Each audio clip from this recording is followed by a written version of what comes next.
Early start for you. It's an early start. Yeah. It's fine, needs must. There's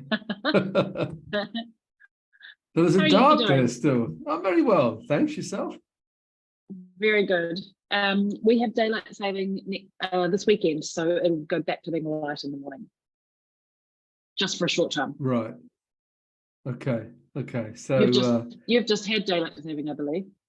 it just started on Sunday. So yeah, we've had some light in the evenings. I mean, it's 7 o'clock now, and it's still sort of light outside, which is, it hasn't warmed up. You still have to put your coat on every time you walk out there, but at least it's starting to get lighter, and that's a step in the right direction. Yeah, for sure. Now I can't see you, by the way, just in case. Oh, okay. Good. Oh, sorry. What's right. What's going on there? Hey, there we very go. nice. Got it. Okay. Yeah. It's much better. Yeah. Is the audio okay? I was testing my mic before, and it seemed to be playing up a little bit, but that's okay. At the moment, it's fine. Yeah. Good. And Good. I need to just do something to mine. I had a little app I need to turn on. Give me a little moment. Do you know, every now and then Google signs you out of everything? It's that day for me. Well, look, while I'm faffing about, sorting that out, let's get a bit of a plan of kind of how we're going to run today's session. We want to kind of go 30 minutes. It's probably about the sweet spot. We kind of had finances on the table for discussion. Yeah. I got an email through from Zoe with a few pointers in there. So amazing. Yeah.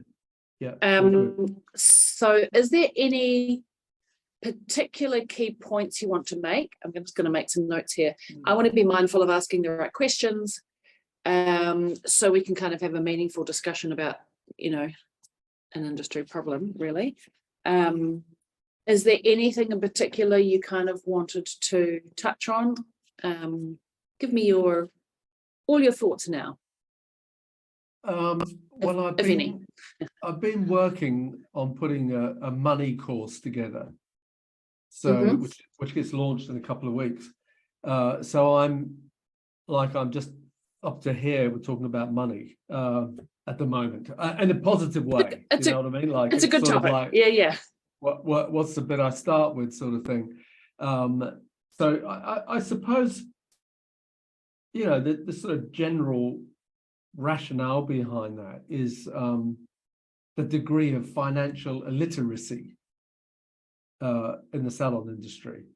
And I won't profess to be any different. When I opened my salon, like most people, you have no real idea. You think you do, but you don't. And often you're just following someone else's broken business model. And let's capture this. Let's capture this when we push record, because we should be recording this. Yeah. Actually, we are recording this. Okay. But we'll start officially. Because otherwise we'll miss the juicy stuff. So just kind of high level key points. Is there anything specific you wanted to say, like in terms of outcome of what they're going to take away today? Or should we just talk in general? I think just talk in general. I mean, I think we probably get to, I just sort of open my mouth and so much comes out depending on where you direct the conversation. So yeah. Okay, let's take this approach. Let's talk about the problem, just as we kind of kicked off there, what we see in the industry. What the mistakes are.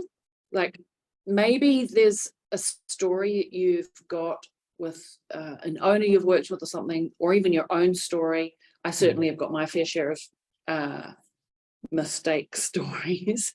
Maybe we share, like, let's observe together the problem.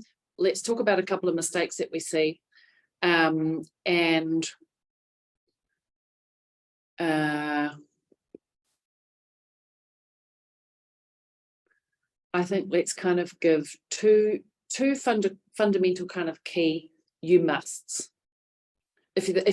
We want them to walk away from this podcast and know not the details of the answer, Anthony, not, because they need to come and see you and I for that solution, but kind of like, this is the key thing that you're missing. You kind of need to know this. Let's come up with 2 of those things. Yeah, cool. Okay. And I think that kind of fills 30 minutes really nicely. Yeah, exactly. Good idea? Yeah, good idea. Sounds good. Okay, let me just make myself a couple of notes, because once we're chatting, we could go all over the place. And I really like being a guest on someone else's podcast. It's it's just so much easier. hopefully you just get to talk. Yeah, you just get to reflect and think, and Yeah. I think when I'm doing presentations and stuff, I think most presenters at some level, and I mean I've been doing this a long time, you've been doing it a long time, but at some level you often think that you're not going to have anything to say, or you're going to run out of stuff to say. And really you've been preparing. Like, I've been in this industry for 40 years. There's 40 years worth of stuff that just comes out when people prod a certain bit, like there's And suddenly no you realize you've got lots to say. Yeah, Yeah. exactly. Yeah. All right, let's just run through the framework. So I'll do a formal introduction later. So I'm just going to say, hey, Anthony, thanks for coming back. For those that don't know you, where are you in the world? I'll just do a bit of a who are you? Just kind of high level. I was a hairdresser, I was an owner, I did this, now I do that kind of thing. Yeah. Then I might open up with, this is the problem that we see, let's talk about it. And I'll just lead you from there. So that's fine. When we come to kind of the wrap up, have you got a quote or a mantra or something that you can share?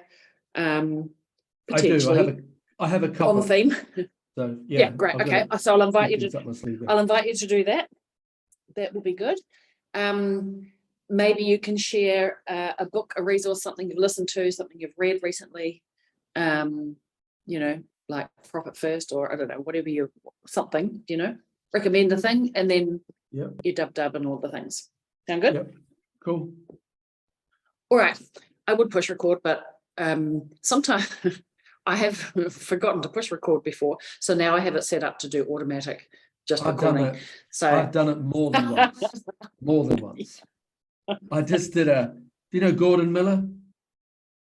I'm not sure what to do. He used to run Hairbrain. He ran the Hairbrain podcast, and now he's got his own another podcast he started. And I've interviewed him, and I've forgotten to record him. He's interviewed me. He's forgotten to record me. Oh yeah, it's easily done. Easily done. That's right. Yeah. Automation is a gift. Yeah. Turn on recording. Yeah. All right. Let's go. Zoe, we're going to start now because she'll be listening to us, of course. All right. Okay. Anthony, thank you so much for joining me on the Salon Owners Collective podcast. So pleased to have you back. It's a real pleasure to be back. Thank you. Well, look, for those that don't know who you are, where you are in the world, do you want to give us a bit of an intro? Where are you in the world? What do you do? How did you get to be doing it? I live just outside of London. I am a hairdresser, / author / podcaster / online course creator, all things hairdressing. I mean, I've had an amazing career over the last 40 odd years, and it's been a fantastic ride, and I love sharing. I think I was always destined to be an educator, and so in some shape or form, with different types of technology, etc., and different times in my career, I've typically found myself educating, and I love that part of what I do. Amazing. Well, we've chatted before on the podcast, but we thought a really kind of important topic, particularly at this time and stage of the world, the industry. Finances keep popping up as a problem spot, either lack of knowledge, lack of cash, all of those things, if we don't manage it well, becomes a problem. And I think it would be great for us to kind of talk about, why does this industry often feel challenged around the finances? What's your take on that?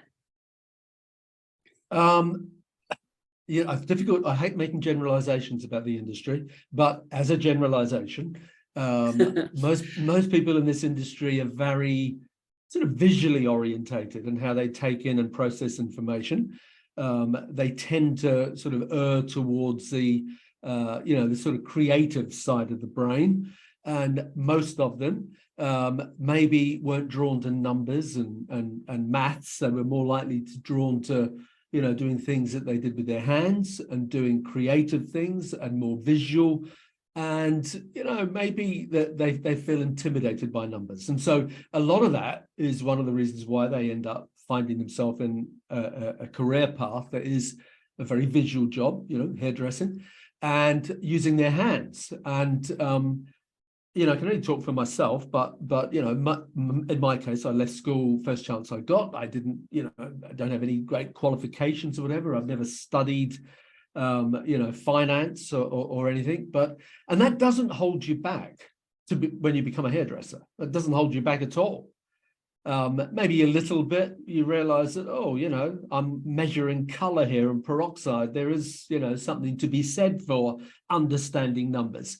But generally speaking, it doesn't hold you back from being a really good hairdresser. But then a lot of hairdressers decide, and I'll put myself on this camp, decide that it's time to open a business of their own. And, they generally sort of think, well, how hard can it be? I've been working for Bozo, and surely if he or she can do it, I can do it as well. But then they come and open a business. Sounds like my story. Yeah, exactly. I mean, it's everyone's Exactly story, my isn't story. it? We all think we can do it better, and then we find that the financial side of it is more complicated than what you maybe thought it was. But you go, don't worry, I've got an accountant, or I've got a bookkeeper, or you sort of delegate it to somebody. But that is, that's not the way to go. And so we have an industry of a lot of people that are salon owners that are often following a broken business model, like from day one, they charge in their new salon of their own the same prices that were charged where they worked before. They have, 40-minute appointments, or 45-minute appointments, or 30-minute appointments, or whatever it was, just like where they worked before. They pay people on a Wednesday, just like they were before. They bank with the such and such bank, just like it was before. They pay the same commission rate. But the problem is, so often they are following a broken business model. And, I've been doing this a long time. I know you've been doing it a long time. I've worked in many different countries.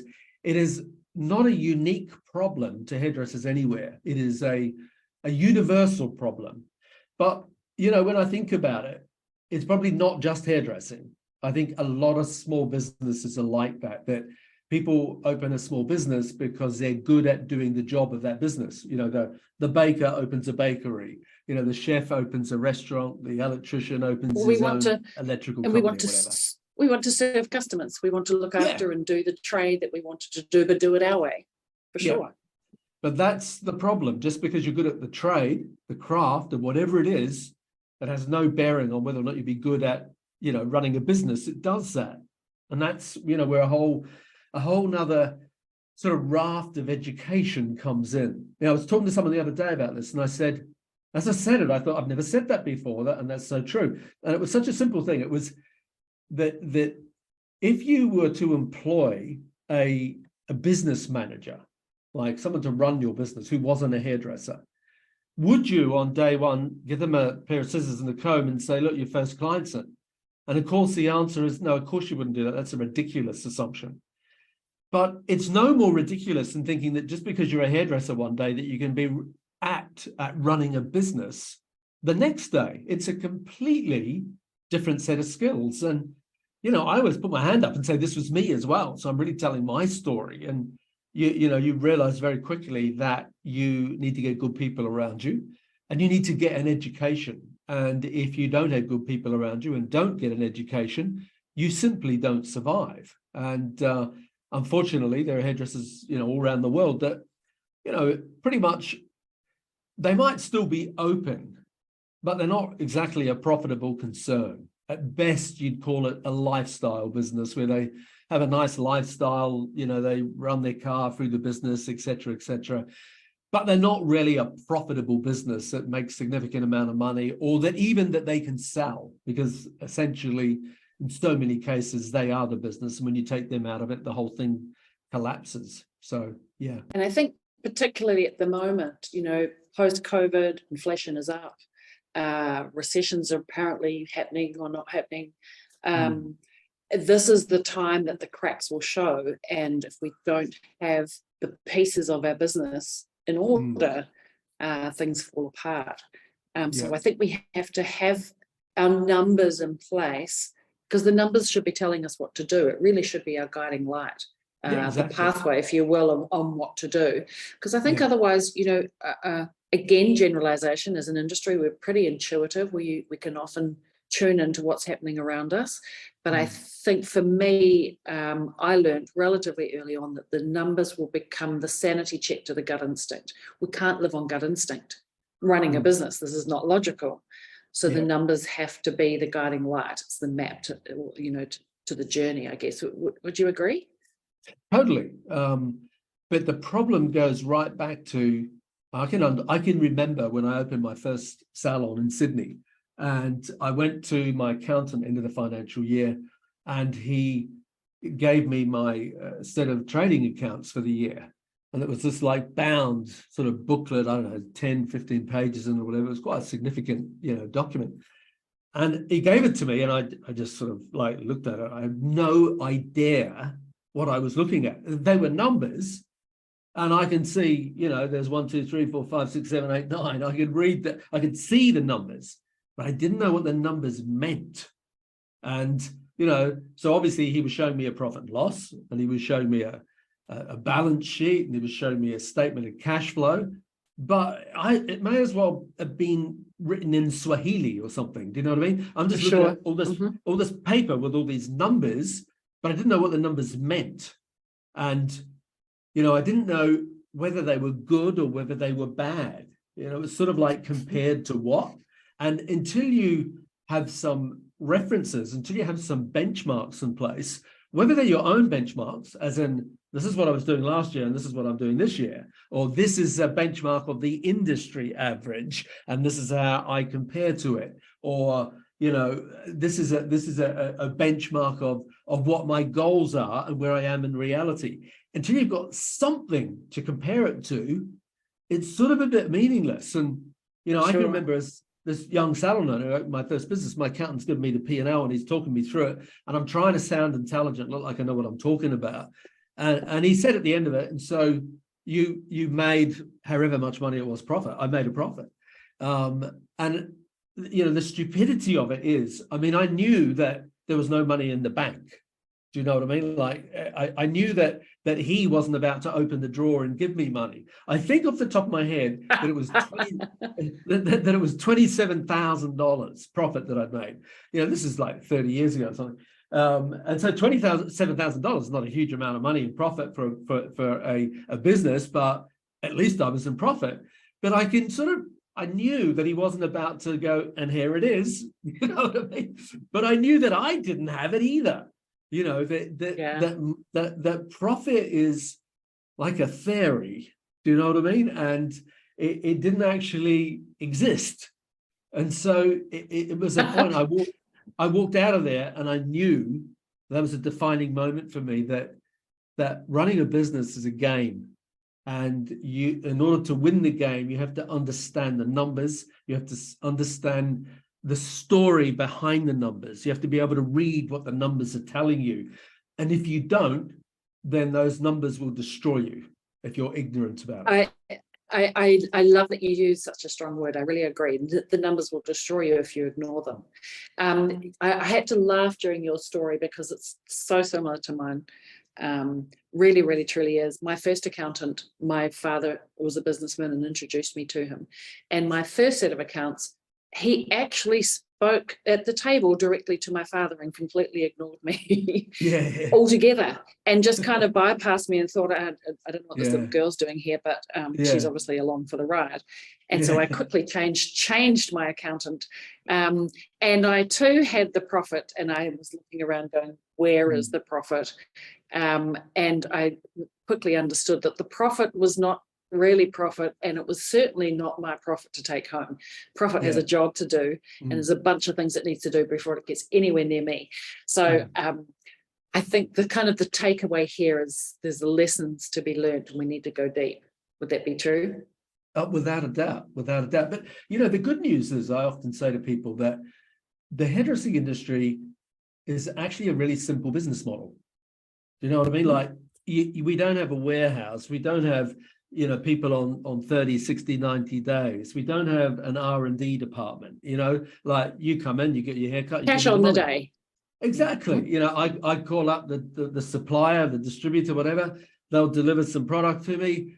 It's probably going to be on 30 days. And really, you don't have a lot to be overwhelmed by compared to other industries. We have relatively low setup costs. And if you have a good bookkeeper, a good accountant, you have a reasonable understanding of a profit and loss, which is something that's not that difficult. But when I started learning about all this, what I realized is that a lot of it it's almost confusing for the sake of being confusing. Like just simple terms that are used that are different words, but they all mean the same thing. From the beginning, like total sales is total revenue, is total income. They're all the same word, or they're all the same thing, but with different words. And you find that runs through everything. That's a thing about accounting. And I think that sort of stuff with a hairdresser that's already feeling a little bit, unsure about numbers and not wanting to look stupid, that sort of thing intimidates them even more, because they go, oh, I thought it was this and I thought it was that. And the language behind numbers confuses them. But, interestingly, when I talk to hairdressers about it, I say, well, we're the same, aren't we? And they go, what do you mean? I go, well, what do you call this? And I'll pull out a bottle of, peroxide. And they'll go, oh, that's 30 vol. And I go, yeah, but is it really 30 vol and 40 vol and 20 vol? Or is it 3%, 9% and 12%? Do you know what I mean? Like, we use different ways of talking about exactly the same thing as well, using numbers. And so if you got the accountant into your salon and you went, Antony's hair's the depth of a level 7 or whatever, and we'll get 3 shades of lift out of it, and we're going to mix some 30 vol with some 10/9, they're all numbers as well. But the accountant would be just as confused with those numbers as what a lot of hairdressers are when they're looking at their balance sheet, their cash flow statement, that sort of stuff. So just like you learn the numbers in hairdressing, you can learn the numbers in business. It's not rocket science. And like I say, I think we actually have quite a simple business model. I'm really pleased that you gave us that analogy, because it actually gives us permission to go, oh, I just need to learn this slightly different dialect of understanding. It's like if I come from New Zealand to the UK or even Australia, we have a duvet and Australians have a doona. Well, same, different word. That just gives us permission to go, oh, actually, I just need to learn a few words and I'll be away. And I think the same about spreadsheets. I love a good spreadsheet. We use a lot of spreadsheets. I'm pretty good at making hairdressers love spreadsheets. Just give me a few moments. But really, it's just a box that you're going to type a couple of numbers into, really, is all it is. It's the same kind of thing. We just need to readjust the way that we look at it. It's actually not that hard.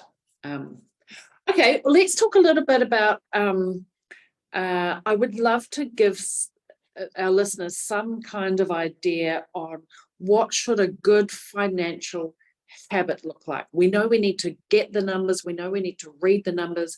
I think there's something in having a way of understanding what the numbers are telling you. The numbers will tell you what to do. Go and do that. In my mind, there needs to be some kind of monthly ritual.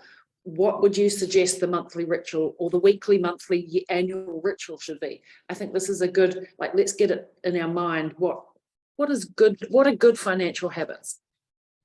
Okay. Some of them are daily. At the end of every day, you need to know what's happened. Some of them are weekly, some of them are monthly, some of them are quarterly, and some of them are annually. So depending on what it is, and I always find it's difficult to say that these are the numbers you should focus on, because they can vary from business to business. I was talking to someone the other day. We were talking about key performance indicators, and he doesn't measure average bill, and he doesn't measure percentage of clients who have color, and he doesn't measure rebookings, because in his business there is no color. He didn't do any retail, so there was no average bill. There was no upsell. This is what a haircut costs. End of conversation. And he worked on a walk-in basis. So his business was a budget type salon. He had a group of salons actually. So he has a group of budget salons. They don't do any color. It's not by appointment. And so the KPIs that are relevant for him versus the KPIs that might be relevant, KPIs meaning key performance indicators for anyone who's not sure, who are relevant for another salon that maybe does color and that does have a rebooking policy, etc., can be very different things. So from a business owner's perspective, there are some numbers that are just relevant to you, but I also think that from the stylist perspective, there needs to be numbers that they understand as well, because one of the things that I think is not given enough attention to in our industry is that ultimately how we make money is those people behind the chair and what they do and what they say and what they don't do and say. And so the way you grow the business is by making sure that where the rubber meets the road, so to speak, that person behind the chair, that they have all the right skills. And I'm not talking about to do balayage and beachy waves. I'm talking about the right skills of understanding what the numbers are that they need to be focused on to grow their business. Client count, retention rates, new client retention, existing client retention, rebooking rates, average bill, frequency of visit, those sort of things. So I think numbers need to become at that right from day one, like a point of focus. But then as a business owner, it's those numbers that you're looking at, the same numbers, but you're not just looking at them on an individual level, you're looking at them as a salon total. What is our total rebookings? What is our total sales? What was the split between retail and services? How does that compare to where it was, where I want it to be? What's the goal? Is it going up, down? Is it plateauing? So you need to be looking at certain numbers like daily, others weekly, others monthly, to see what the trends are, to see what the patterns are. And then you need to understand the story behind those numbers, because again, when you're just saying, here's the benchmark, this is what you should aim for, well, there's often a story behind the number. Hairdressers are really good with the story. They will always tell you the story. I used to say, look, there's a little box here, and it's really small on purpose because it only accommodates a number. So let's just talk about the number. You can tell me the story afterwards, but I need the number first of all, because the numbers, I forgot what I was going to say now. I'm thinking on my feet here. This is what it is. The numbers in business are purely a reflection of your actions and behaviors and how effective they are. The numbers are a scoreboard. And so that scoreboard is telling you, are you winning or are you losing at an individual level and at a salon level? And if you're not happy with the numbers at an individual level or at a salon level, you need to change the actions and behaviors that are driving the numbers, because those numbers are purely a reflection of, is that working? And if the actions and behaviors aren't working, then the numbers will show it.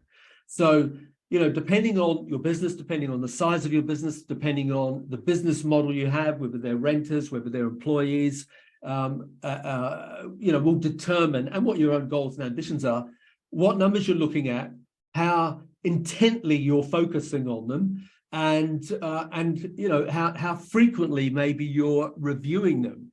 You might have one stylist who's been with you for 10 years, who's fully booked all day, every day, incredibly reliable, and is consistently running at 80% rebooking, great client retention numbers, really high average bill, high retail. Well, I'm not going to be looking at their numbers every day, driving them mad. You know what I mean? Because I know they're delivering. I'm going to be looking at their numbers. I'm going to be congratulating them on their numbers, but I'm not going to be as focused and as intently on them as I might be with somebody who isn't performing. Likewise with a salon, if I've got two salons and one of them is performing really well, I'm going to be not focusing on trying to push those numbers as much as I might be on another business that is underperforming.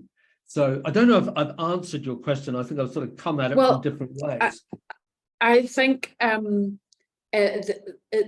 the numbers give you the opportunity to know where to put the focus. So you can tell if something's underperforming, overperforming, and you can congratulate accordingly, or you can drive focus. And I think that's the really important piece here, is when there's lack of performance, rather than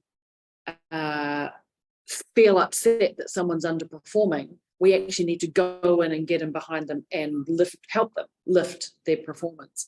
Yeah. And so I would say, if we're talking about key performance indicators, we might be arranged from daily for low performing or new team members, weekly for those that are kind of, I would say, up and coming, and the more established, you might go to fortnightly or you might go to monthly. And I just wanted to say, because you brought up the high performing person, I think often those that are high performing, we can easily forget those people, and we can stop meeting them and checking in on them. And if we're not careful, the best performance can still be fully booked for weeks and months in advance. But if you're not careful, the numbers can start to go down, because regular clients start to, the ball can drop when you're busy back to back, and regular clients become friends. And before you know it, if you're not keeping your eye on it, performance can go down, even though you can't tell from the outside, because they're fully booked with the volume of people. Hence the average client bill. So if that's key performance indicators, let's talk about profit and loss and the different financial numbers before we talk about a quote or a mantra. So what is it that you would say? Like, how often do we need to be doing profit and loss? How often do we need to be having a bit of a air quote board meeting on the numbers? What are your thoughts? Well, I would like to see if I've got a salon, a profit and loss every month. Agreed. But I see it through the eyes of knowing that this isn't a proper profit and loss, so to speak. Do you know what I mean? It's not an end of year profit and loss, because the problem when you just see them on a monthly or quarterly basis is it doesn't accommodate the peaks and troughs of business throughout the year. Right. The seasonal fluctuations. So when people are on holiday, different times of the year, summer, winter, things like Christmas, etc., where you'll have peaks in business. And it also doesn't accommodate those things where, like, for example, I remember I used to pay my insurance every January. So I'd have a big bill for insurance in January, but I wouldn't have any in February, March, April, May, June, July, So seeing it on a monthly basis is important. But the longer the time frame, the more accurate a picture it gives you. But the advantage of seeing it on a monthly basis is it really makes you focus on those numbers, and you will, because it is in such a small window of time, you will, I can smell something burning. You need to go and check. Mel, are you in the kitchen?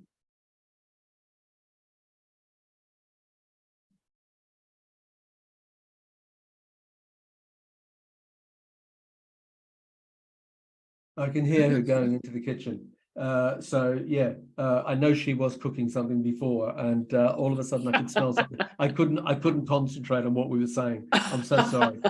I'm so sorry. I was thinking, do I get up and go, or is there smoke about to come under the It's a door? house on fire. Yeah, exactly. So I'm really sorry about that. So where was what was the question again? Let's start with the. No. Let's go with. We were talking about monthly, but peaks and troughs, and so Yes. we want to look at longer periods of time. Yeah. Okay. I might summarize because you kind of got to the end, so I'll just summarize and so we can wrap it up because that's quite a good conversation. Let me think about it for a second now. Okay, I think that's a really good point, Anthony. Stop, Anthony. All right, I think that was a really good point, Anthony, about how often we need to check in on things. Monthly, I agree, you need to look at your profit and loss on a monthly basis, but the longer period that we can look and we can review, the more accurate it is over a period of time. And now I've done the same as you. I know. I've lost my bookkeep. That's all right. There was something I'll pick up on that I wanted to say. Great. So yeah. So you should definitely. That's all right. So you should definitely be looking at a P&L, I think, on a monthly basis, but on the understanding that it is only part of the picture, and that monthly P&L is what builds up over the period of 12 months and turns into a proper end of financial year profit and loss report. And when you've got that, you can, it is a summary. It has a beginning point. It has an end point. This is how you did during that 12 months. No ifs, buts, and maybes. But whereas when you're looking at it on a monthly basis, there's often a justification as to why that number's high. Like I had someone last year and they bought 50 sets of straightening irons in one go. And he only bought 50 sets because the packaging had changed and the distributor offered them to him at a really good price. And so it made his expenses look ridiculous for that month. But then when he said, but Antony, I won't have to buy any more for the rest of the year and I'll just sell these through. So, the monthly thing is good and you'll be able to focus in on the story that is behind the numbers, but it's the 12-month P&L where you get a factual definition of everything that's gone on in your business. And it's that word, they're the facts. So you either made X% profit or you didn't. Your wage bill as a total was either X% or it wasn't. Your rent was this percentage of outgoings or it wasn't. And so that gives you a really definitive guide as to how did we perform as a business in the last 12 months. Yeah, and I think the really important thing to remember too is that the monthly check-in is your ability to adjust and pivot as you go along the journey towards the goal, right? And having a good accountant is really important. The challenge I have with accountants is that they're usually reporting on the past. Yes. And the past is useful to look forward only. It's only useful in the context of being able to look forward and going, well, we did terribly here, or we were over the budget here, or our sales were down. What are we going to do about it this month to adjust for that, or to pivot, or to make sure that by the time we get to the end of the year, we're in a good state of affairs? And I think it's important to remember that because the accountant has two customers. One, the business owner, but two, the IRD, the inland revenue, the people that collect the taxes, and they have an obligation to be making sure you're compliant. A lot of their job is compliance. It's not sales and driving a business and growing a business. They're not there to go and grow your business information. You've got to do that with someone like you or I, and have a bit of a board meeting, even if it's with yourself, about, okay, now that I have this information, what am I going to do with it? Yeah, exactly. That's what I always say to salon owners, that when an accountant looks at your numbers, they're looking at them for a completely different reason to what you look at them. And their job is not to manage your business. And in fact, in a lot of cases, unless they were specializing in being an accountant for hairdressing salons, they wouldn't necessarily know whether your benchmarks were out of line or not. Because, you know, that accountant might have a restaurant, they might have a plumbing suppliers, they might have a taxi firm, a hairdresser's, a restaurant, God knows what. And the benchmarks on all those different industries for how much inventory you'd have on control, on hold, or you know, what your employee cost should be as a percentage of outgoings, or what your rent should be as a percentage of outgoings. They're all very different. So unless, you know, they were specializing in the hairdressing industry, it's unrealistic to expect them to say to you, you need to keep an eye on your wage bill because as a percentage of your turnover, it's too high, or your stock costs are too high. You need to make sure they're lower. You know, that's our job to do that, but you can't do that unless you understand what those numbers are telling you and understand what the references are, the benchmarks to compare against. So anyway. So, Antony, you are a business owner, as we all are listening to this podcast. What would you say is a mantra or a quote or something that kind of keeps you on the straight and narrow or keeps you focused? What can you share? Well, I saw one just recently. It was from Barack Obama. And he said, don't let your failures define you. Let them teach you. And it's not a particularly new message, but it was the way he said it. And I really related to that because I think we all fail all the time. And there's nothing wrong with that. It's like, I don't look at failure as when things go wrong as being, oh my God, I've failed. I look at it as, okay, well, that didn't work out quite the way I wanted. What do I need to do next time to get a better result? Because there's a lesson in it. So yeah, that would be a quote that I would sort of apply to business and life in general. So yeah. Yeah. And about profit and loss, that also is appropriate. Yes. What is a book, a podcast, a resource, something that you've kind of got your hands on that you think all owners should get their hands on? What can you suggest? Well, over the years, I've read a lot of books about money, and there's, you know, I think that one of the first books someone put me onto was a book called The Richest Man in Babylon. It's over 100 years old.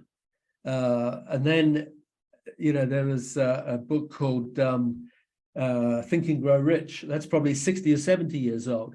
Then probably about 30 years now was Rich Dad, Poor Dad. Then more recently, there's a book called Profit First by a guy called Mike Michalowicz. And then on the tail end of that, there's a book called Profit First for Salons by Ronit Enos. And the thing they all have in common is that they all basically talk about, in varying ways, they talk about paying the profit first, so pay yourself first. And they all talk about allocating your income, your revenue, to different pots to go out, whether it's at a personal level or at a business level. So the essence of that messaging is not new. It keeps getting repackaged and served up in different ways by different people. But it's good that it does, because it's good advice. It's practical, good, sound advice. So any of those books are you know, great books to give to improve your financial literacy. And as a business owner, you need to have good financial literacy in order to make good decisions that are based on facts and not just feelings. Because in our industry, we're pretty good at basing decisions on emotion and not necessarily, you know, rational, factual information that's come through. I feel like that's kind of ties us right up to where we started at the beginning of this conversation. Do you know, we need to learn the new language of numbers. Is actually, once you're in there, it's not as scary as you think. And it's going to serve us well and serve us profitably. Antony, where can people find you? I know they're going to want to stalk you, look you up. What's your dub in your socials? You can find me everywhere at Grow My Salon Business. Okay, so growmysalonbusiness.com is my website. You know, Facebook, Instagram, TikTok, everything's at Grow My Salon Business. So yeah, go on those, put that into your search engine, and you'll find me there somewhere. Podcast, Grow My Salon Business, website, Grow My Salon Business, all social media handles at Grow My Salon Business. Amazing. Hey, amazing to have you back on the podcast. Appreciate hanging out with you. Pleasure. And I can even see the sun's come up while we've been talking. It has. Did you see when the sky was blue? It went sort of this midnight blue, and Well, unfortunately the sun is not out. oh, isn't it? Right. Okay. No, All it's right. raining. All right, nice to see you. Okay, you too. All right, take care. Bye.